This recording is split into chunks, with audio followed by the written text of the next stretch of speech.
All right, Pops, we have a lot of interesting things going on in the car market right now, especially on the finance side of things. The average interest rate on a used car loan right now, Dad, it has surpassed 14%. That's one storyline. The other two have to deal with floor plan costs that dealers are incurring and auto loan delinquency rates continuing to go up. But let's start there. 14% is the average APR on a used car loan. Wow. Up from December when it was 12.37%. So we're nearly 3 months into the new year, and rates have gone up almost 1.63% over that period of time. Meaning that used cars, even the less expensive used cars, are becoming even less affordable for people. New car rates are up as well. And then you mentioned floor plan interest rates are up for dealers, which means the cost to actually carry this inventory has gone up dramatically for the dealers between their new and used car inventories, because they typically finance both.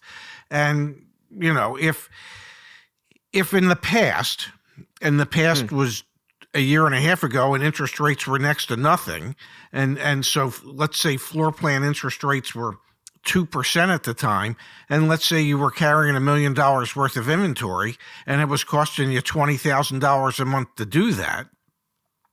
Now suddenly the interest rates are up to 6 to 7%. That same $1 million inventory, it's costing you 3 times as it's costing you $60,000 a month just to carry that inventory. Now, here's the real kicker.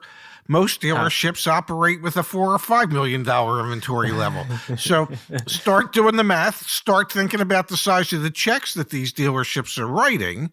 And you can see this is like a trifecta between repo rates increasing, the cost of financing increasing for a consumer, and then the cost of the financing increasing for the dealer and their floor plan. It's a trifecta that's worth noting, because it's a trifecta that is not a winning combination. Hey, you can get 25% off with our car buying help just by saying Gold 25. And Dad, good news. You can also save $100 on an extended warranty. Use Gold 100. Offer ends at the end of the month. Happy St. Patrick's Day. Yes, saving of the gold for everybody concerned.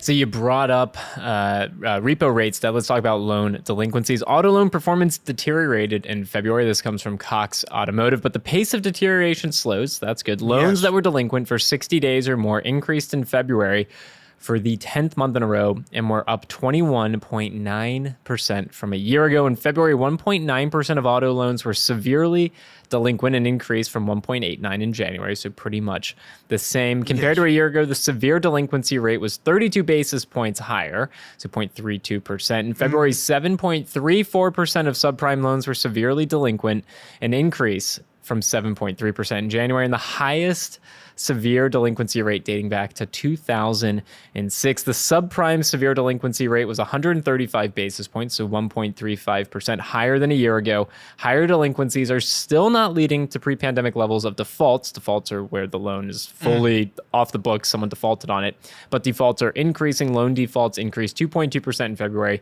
from January, and we're up 16.2% from a year ago. So when you think about the financial markets, the financial aspects of the auto industry, cash is king, pretty much, because you don't want to be paying 14% interest rate, even if you have great credit. And we hear the stories day and night of people who have 800 credit scores and are getting quoted 9%. That's just the reality of where we are right now. So cash is king if you're buying a car.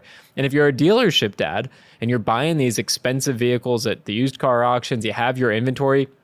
We saw GM intentionally pull back manufacturing efforts for their Chevy Silverado because they wanted to keep inventory down, but there are dealers sitting on inventory.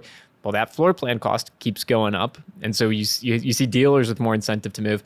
And then you do see kind of the complexion of the consumer portfolio out there. People who bought cars last year, 2 years ago, inflated prices, they're starting to go delinquent.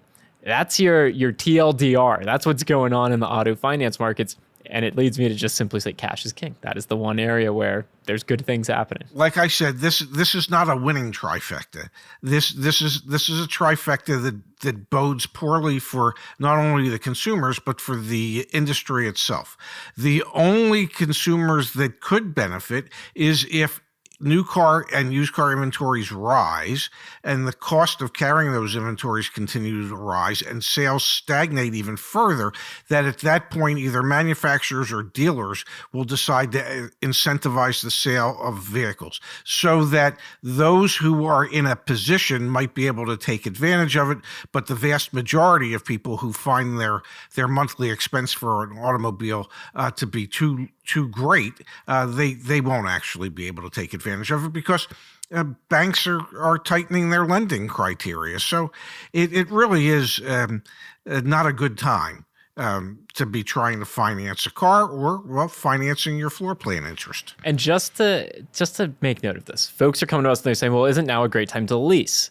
No, leases also have a finance component to them. It's called the money factor. Yes. And so don't think that now is the perfect time to lease because, I'm not taking that 14% interest rate on the used car. It was opposed to close to a 9% APR on a new car. Leases still are impacted right now by increasing interest rates. And so that's something to keep in mind as well. You're not just going to find a deal on a lease. The other thing to mention, Dad, you did talk about incentives. We have seen incentives tick back up a tad.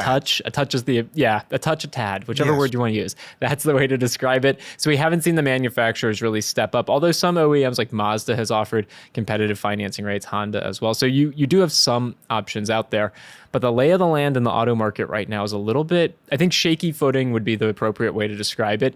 And we saw American Car Center go under recently. We've seen a couple of the auto ABS deals fall out. If we see more of that, like we've got some big earnings coming out next month, I think those could be some of the cracks in the foundation that we've been waiting on that could lead to increased repossessions, increased new used car inventories, hopefully some of the prices coming down. But yeah, those three aspects of the market are worth watching, and all of them are shaky footing to say the least. At the least today.